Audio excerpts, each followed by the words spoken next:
Okay, in this video, pretty much what I want to do is I want to kind of show how existentialism and Marxism relate. This is a book which is an anthology put together by George Novak. It's called Existentialism versus Marxism, um, and it has works in here by Jean-Paul Sartre, Nietzsche, Marx and Engels, Simone de Beauvoir, Georges Lukács, Marcuse, Camus, and other socialists and such. But I guess I want to talk about in this video, how do these two things, existentialism and Marxism, relate? That's kind of what I want to get into. This book I think is pretty helpful on that.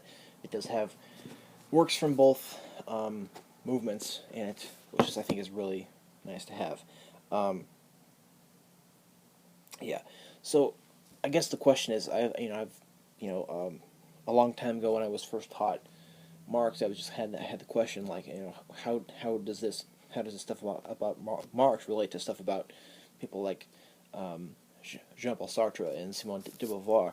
That's my question,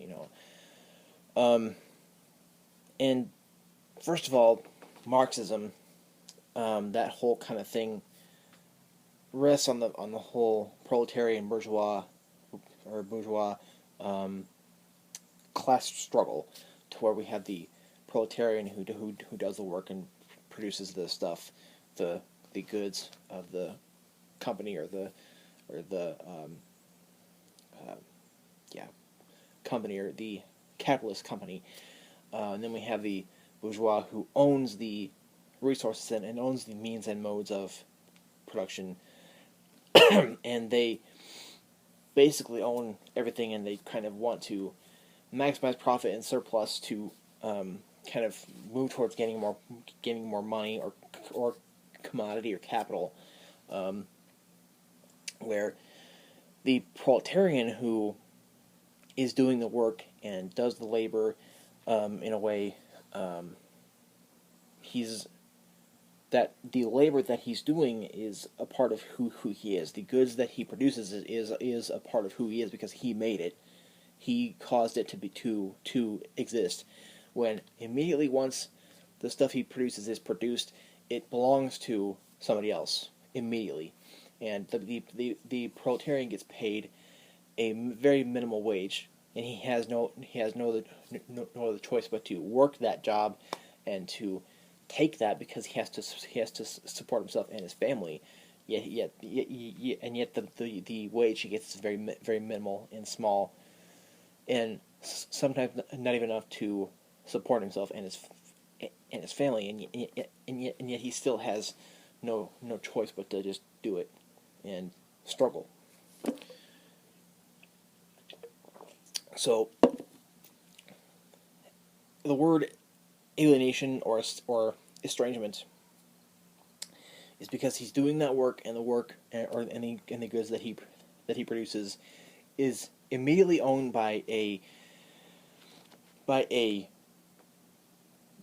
dominant class, and there is a capitalist ideology that keeps that whole framework and that whole structure, that whole capitalist structure in place, and makes sure that the proletarian just keeps doing his job, and the whole thing stays that way, and the class struggle just stays that way, and tries to maximize profit and surplus, and pay the proletarian as little as possible.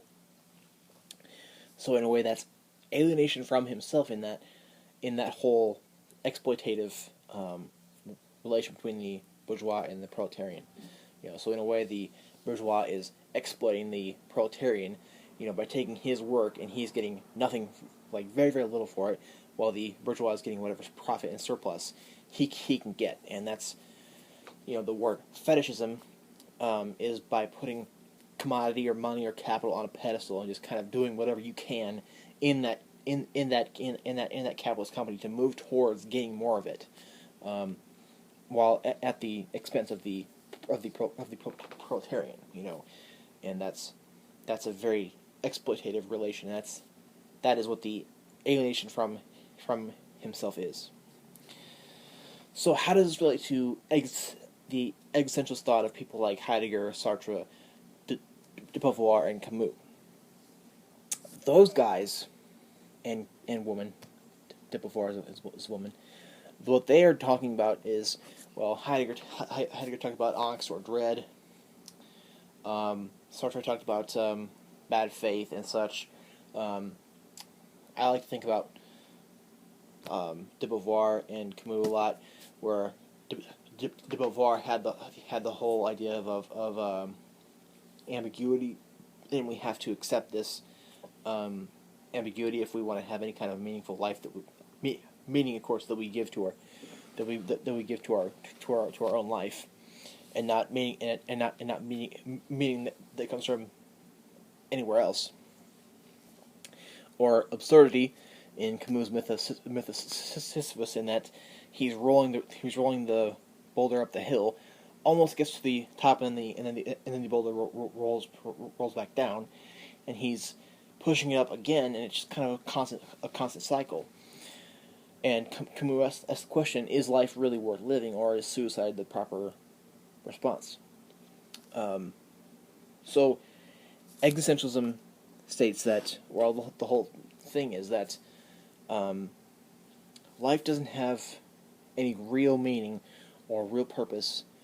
We have to stay away from lying to ourselves, or self-deception, or bad faith. We have to stay away from thinking that there's some kind of meaning.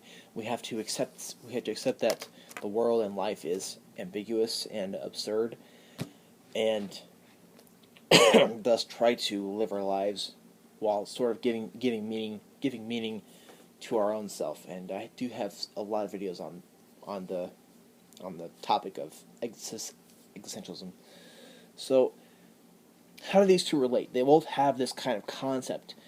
We have alienation or estrangement on the Marxist side, and we have things like dread and angst and ambiguity and absurdity and self-deception on the other. The difference is they have the same kind of thing. They have the same kind of this issue of the human condition. They both kind of hit on that. They both have a very, very similar concepts in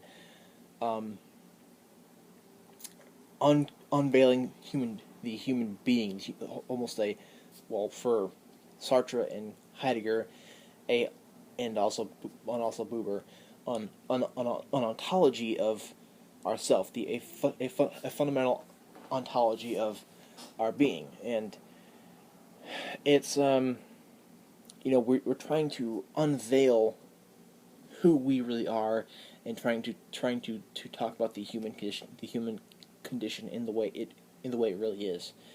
And that's what that is. That's what the whole thing is. And they relate because they're trying to uncover the problems of the human condition. So, but the difference is that Marxism states that this problem of the human condition is because of a certain political, governmental, economic structure of capitalism, capitalist ideology, and capitalist government that is causing this issue of alienation, while the existentialists claim that it is always like that, and that no matter what you're doing or where you are, or no matter what, you're always going to have some kind of issue that way. So in a way, I would have to agree with the existentialists that we're always going to have some form of this. While on the Marxist side, I think we need to correct whatever kind of governmental, political, economical issues that plague human society, and try to make things better for people. Try to make things better for everyone. And that in a way there's humanisms on both sides. I can out. Excuse me. Existentialism and human emotions. This has existentialism is a humanism in it, or maybe it doesn't. Yeah, I got that around here somewhere. Sartre has a work which is called Existentialism is a humanism, and Marx has some works about humanism, and then we have people like Louis Althusser, who had a bit of a anti-humanist Marxism. But humanism, what that is mostly doing things for the good of humans, and that's a lot of what that is. A lot of it is contradictory. While we can basically do things for humans and make humans one of our ends, while not necessarily being a humanist. So I do hope to have a video soon which is about Marxist humanism or existentialist humanism at some point. So that hopefully I've kind of talked about a lot of what goes on in this book, and sort of kind of talked about this link between these two movements in philosophy. So if you have a question or think I've messed something up or left something out, please comment below. I'd love to hear from you and just discuss with you, because whenever you comment, I get an email, and if your comment is constructive, then I always respond in a timely manner. So, thank you.